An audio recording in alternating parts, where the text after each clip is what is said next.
welcome to Behind Every Successful Leader, where we celebrate the power of virtual support in business growth. I'm Holly Copsey, founder of Virtually Priceless and the Visionary VA Circle, and I'm here to highlight the incredible impact VAs have in making businesses more successful.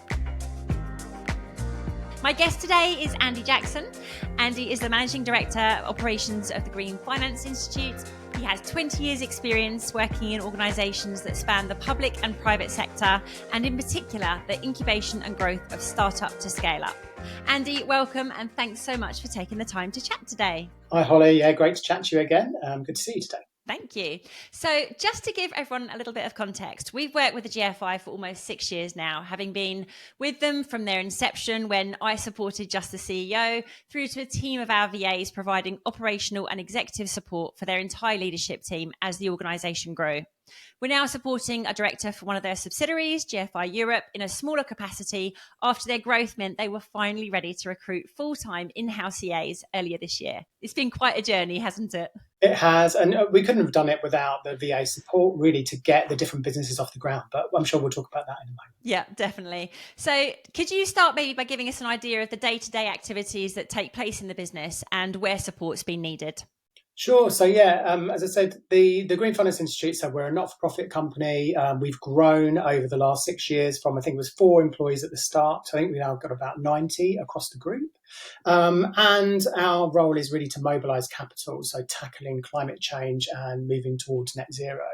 And the activities are really wide-ranging. So we have a number of international offices. There are obviously a number of international climate conferences which need support and arranging. And we also have a very vast range of stakeholders across both financial services and government. So with those tasks, it was very clear at the start that we needed to enhance and bring in a number of different people to support the different directors as they came on. So that has been a real focus, has been really that coordination, managing multiple diaries, managing really quite challenging senior people's diaries, I think is probably the biggest part of that job. Yeah. And then the other is around the interaction and building those relationships, particularly with stakeholders in government, but also across financial services, means that you have to have, I think, some key people in the business who can take that away from those senior people. So they've been the real key tasks that EAs have been incredibly important to GFI. And I know the decision to bring in virtual support was made by the CEO before you joined.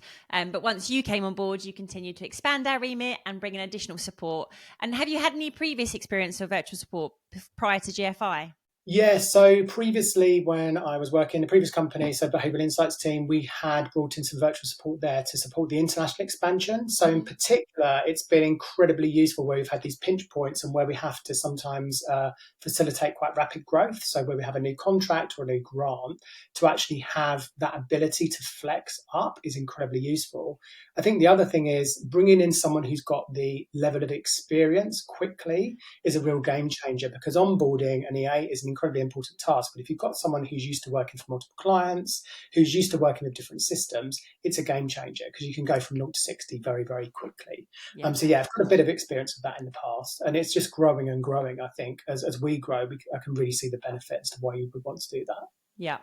And can you share a bit more about the virtual support that you've had and the range of tasks that the VAs carry out for you or have carried out for you? So incredibly wide-ranging. So from day-to-day diary support for directors, so that would be managing their inbox, arranging meetings, through to event support. So where we have conferences or events, sort of arranging those, sending out invites, looking at venues, undertaking desk research, through to actually operational support. So, I had Laura working with me from the team for a long while, who supported actually with recruitment tasks, onboarding tasks, managing our IT supplier. The list was endless. And actually you as well, Holly, at the start, managing bank accounts, payments, raising purchase orders, contracts, really, really wide ranging. I think one of the big areas that I think one of the subsidiaries have benefited from was actually around development of CRM and records management. So where in particular, where you've got a big initiative that's maybe got several thousand stakeholders, you need someone who can help think about those systems and actually get involved in the system rather than just management of the stakeholders.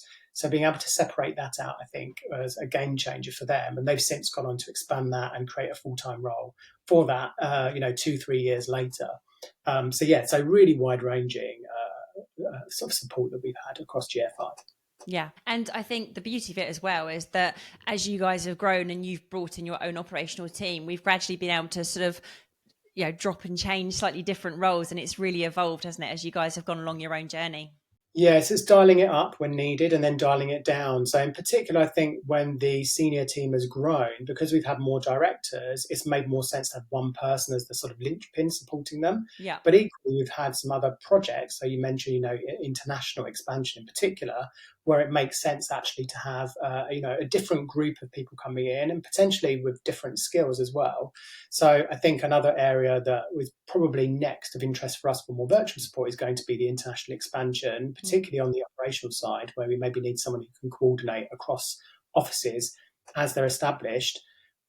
With our business, we're very much reliant on grants. So, therefore, you sometimes can't make big commitments Yeah. to long standing contracts, but you need to get someone in who's really good quality to actually hit the ground running very quickly. And obviously, this is an excellent way of doing it in a way you can't do through other agencies and things like that because they generally don't have those people on the books. Yeah. Or someone who can help manage it, actually, which is obviously one of the big benefits of working with a business like yours. Yeah, so actually that's going to be one of my next questions. What do you see the sort of biggest benefits to outsourcing and delegating to an agency such as ours rather than an individual?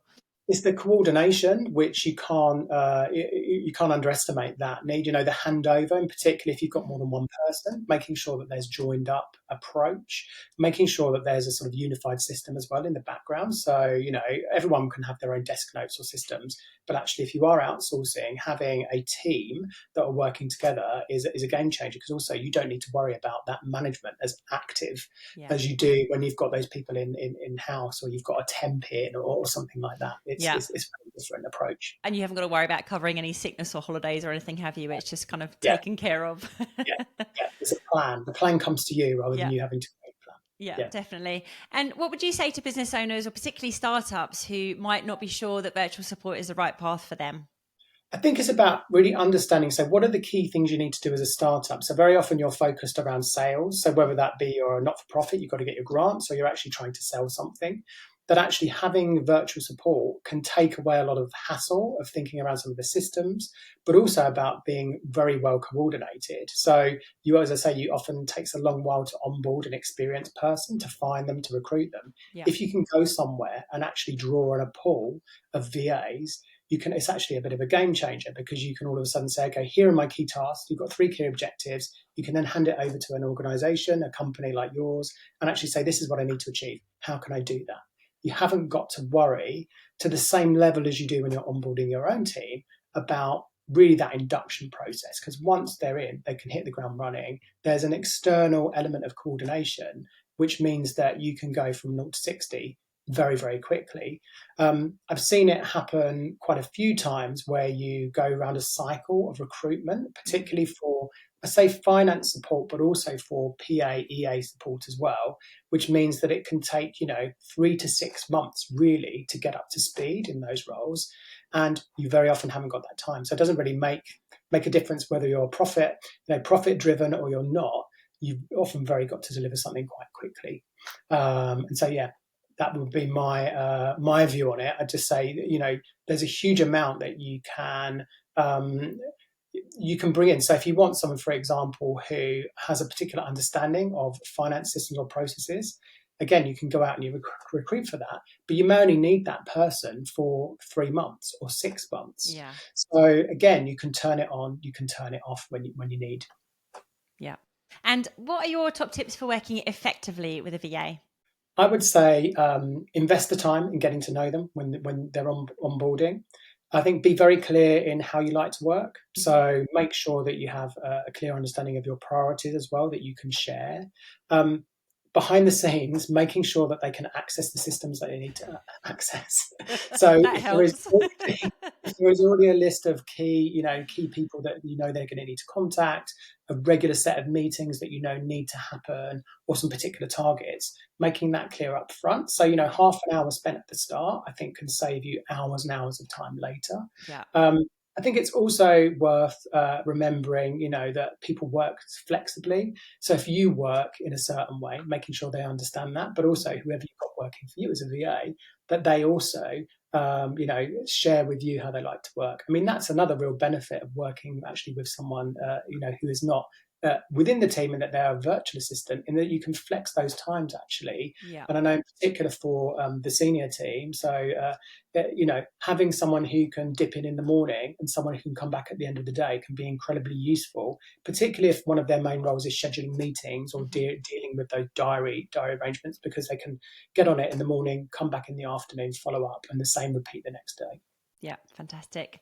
And if any of the VA team who've worked with GFI over the years is watching this, what would you like to say to them?